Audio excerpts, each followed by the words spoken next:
everyone, it's Jan with What You Make It, and I am back with another installment of our Creative Play series. Thank you so much for joining me on this journey. You have sent me the nicest emails and left the best comments saying that this is something that you actually struggle with too, and I think we all do as artists or as crafters, that we want it to be just right, and there's nothing wrong with that. And I don't want anybody to feel like I'm saying that making it the best that you can is a bad thing. It's not. It's just that you don't want to be so concerned with it being perfect that you miss the opportunity to have fun while you're creating it. And I actually think you end up with better results when you relax a little bit and aren't so worried about the outcome. So today what I'm going to do is actually show you a technique that I often do when I just have a few minutes to play. I'm probably not going to get to make a project from start to finish, but I have a few minutes and I don't lose those opportunities. I sit down and I do what I call making playful backgrounds. And so that's what I'm going to show you how to do today, because I'm still kind of on my distress stain kick and seeing what I can do with those. So I thought I'd work on creating a background. I'm going to show you one that I have already made. Here we go. You can see right here, it's fun. I just did some watercolor paper, and that's what I'm going to do here. And I am making these backgrounds because our next installment I'm going to need some backgrounds, and I thought it'd be fun to let you see me create them while I'm doing it, and then you'll see how I use them in another one. So before we get going, let's go ahead and do our pledge. Grab one of your favorite crafting utensils and let's say our pledge. I am an artist. For the next few hours or minutes, I pledge to forget about perfection and focus on having fun. I can spill paint, smear ink, and tear my paper, and I will still be an artist. I can't make a mistake. It is all fixable. And when I am done, I will have a work of art because I am an artist. You know, it has been so much fun hearing from you all because you're beginning to call yourselves artists.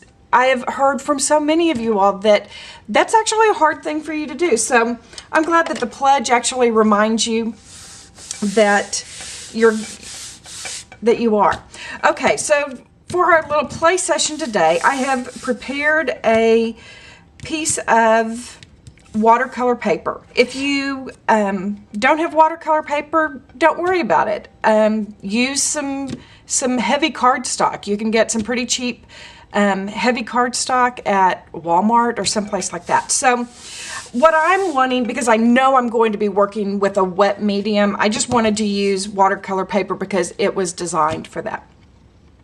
So I start by taping it down because I know I'm going to get it really wet and I don't want it curling up and me having to fight with that. So here we go. I'm going to start with some distress stains and I'm going to begin to create this background.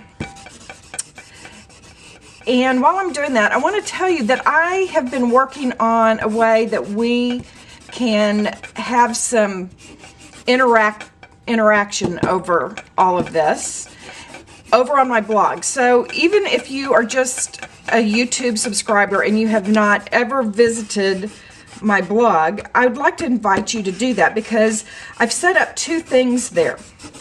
Because I don't want this to just be you all watching me do this sort of thing. I want you to participate in it, and that means I need for you to come in and be part of a little of the community of people that are working on this. You'll get some, I want you to get feedback and encouragement. You all do that for me all the time, and I want to be able to do that for you and let you and some of the others that you may know only by their screen names or their YouTube channel name.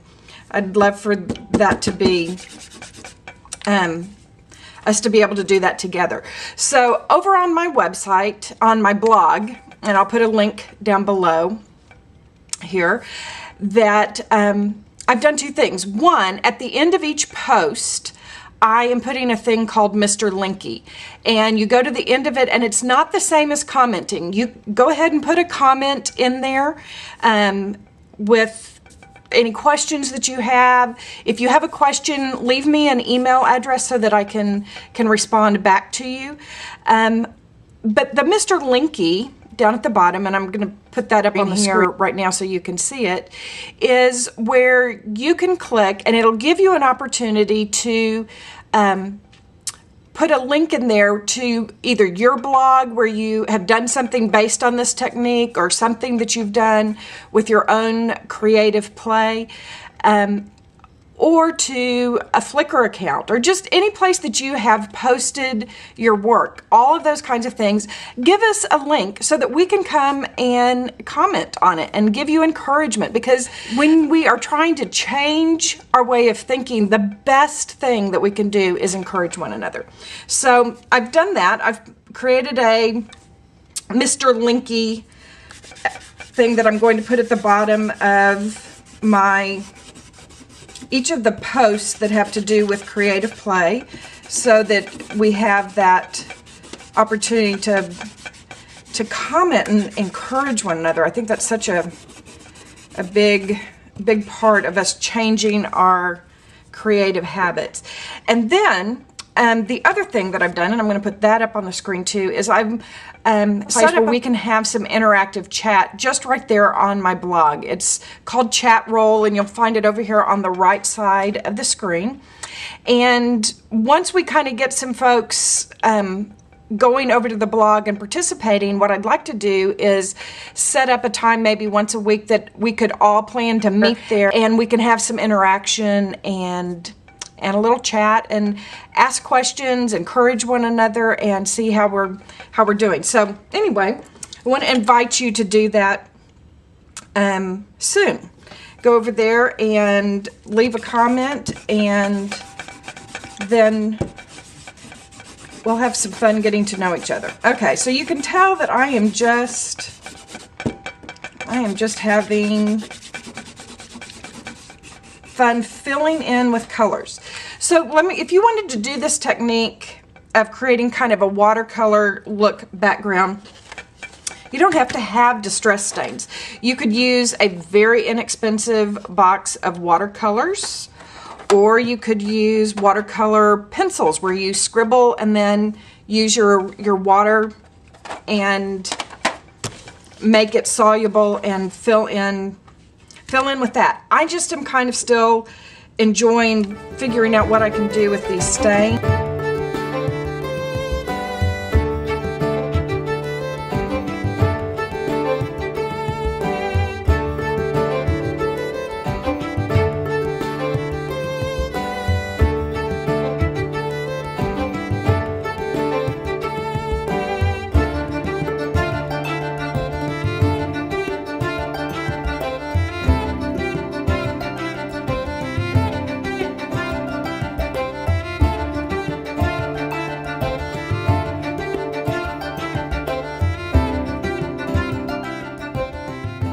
I'm going to, got a jar of water over here, and I'm going to take a brush, and now I'm going to, because our distress stains react to water just like our distress inks do, I'm just splotching some water down there. And can you see what's happening? It's beginning to make the stain pool, and is giving me some really nice lighter drops in there. I'm going to take my heat gun and dry that, and I'll be back. Okay, so now I'm just going to try and see what else I can do to make this background a little more interesting.